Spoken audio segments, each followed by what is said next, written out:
VA medical officials are holding town hall meetings in the region to get feedback on what aspect of healthcare needs fixing. Nationally, the VA system has been plagued by long wait times for appointments. VA San Diego Chief of Staff and Medical Director Dr. Robert Smith joins me now. Dr. Smith, the first town hall meeting was held in Oceanside last night. What are veteran patients saying about the type of healthcare that they're receiving? The veterans that I met with yesterday evening were really pleased with the health care that they were getting. They were complimentary for the most part. However, they also took the opportunity to make sure I was aware of issues that they were having with the system. And those are areas, some of which I was aware of, some of areas that they were expressing are things that I think I'm going to have to look into in a little bit more detail. But it was a refreshing opportunity to hear from them and to make sure that they had the opportunity to express those needs and concerns. What were some of the issues that they mentioned? Well, one of the concerns which we are aware of is that our call center has had delays in answering the phone in the last short period of time. We know that we lost some staff there and had some staff turnover, and so we were having some difficulties there. There also had issues about how quickly phone calls were returned.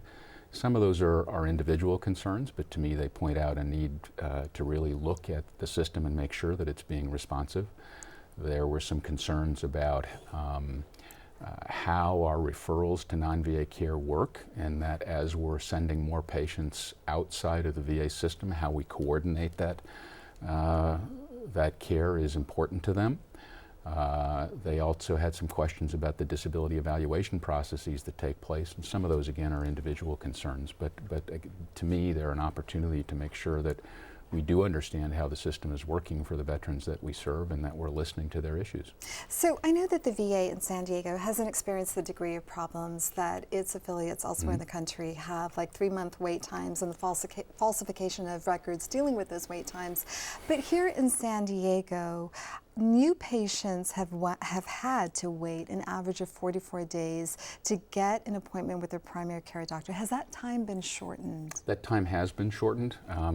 Some of those times were a bit apocryphal, and it depends upon how it was being measured, but we currently have less than 20-day wait times on average. It's not a wait time, it's really the average time to see a primary care provider. And we also are very careful when we enroll new patients or when somebody is calling for care to make sure that we triage appropriately. And I think one of the issues in many of the systems, or some of the systems around the country, is that if you have a delay in care, you still have to have a process by which you can assure that somebody who needs care now can have that care now. It's not acceptable to put off, maybe it's cancer care or some other element of care for any reason.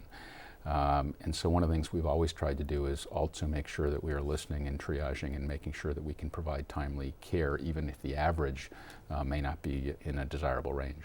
What are some of the challenges that you see in providing health care to veterans in upcoming years? I think the biggest challenge that we have here in San Diego is space, and to some extent the funding resources that mirror that space. In San Diego in particular, we have had a growth in the veterans we serve, a growth in the numbers of veterans we serve, really for a very long time, and that growth rate has averaged 5 to sometimes 10% per year. Although the VA's funding mechanism recognizes growth, it does so somewhat in arrears, and so we're constantly running a budget that's maybe 5 to 7% less than what we really think we need to take care of veterans. So how far will the expansion at the La Jolla Hospital go in meeting that space issue? I think it will go a very long way. Right now, though, we're focusing on expanding services within our existing footprint. But we're also looking to see where we can build and expand as quickly as possible in any areas that we have. So we just opened a new clinic in Sorrento Valley, for instance, where we're replacing 6 primary care teams. We currently have, as part of the Choice Act, we received authorization for replacing our Mission Valley clinic with a clinic that's approximately twice the size of the existing footprint, and replacing our Chula Vista clinic with another one that's approximately 3 times the existing footprint. Unfortunately, those projects are anywhere from 3 to 5 years out when they'll finally be realized. And in the meantime, we really have to expand our hours of operation and make sure that we're, again, using our resources as effectively as possible. And where we can't provide care internally, then we really need to rely on our community partners, both through Department of Defense, where we partner with San Diego Regional Naval Medical Center, through UCSD, our affiliate, or through our contacts with all of the other healthcare systems in San Diego. I mean, San Diego has great healthcare, and veterans have to be able to make use of it. And we've got to end it there. Dr. Robert Smith, thanks so much for coming on the program. My pleasure. Thank you.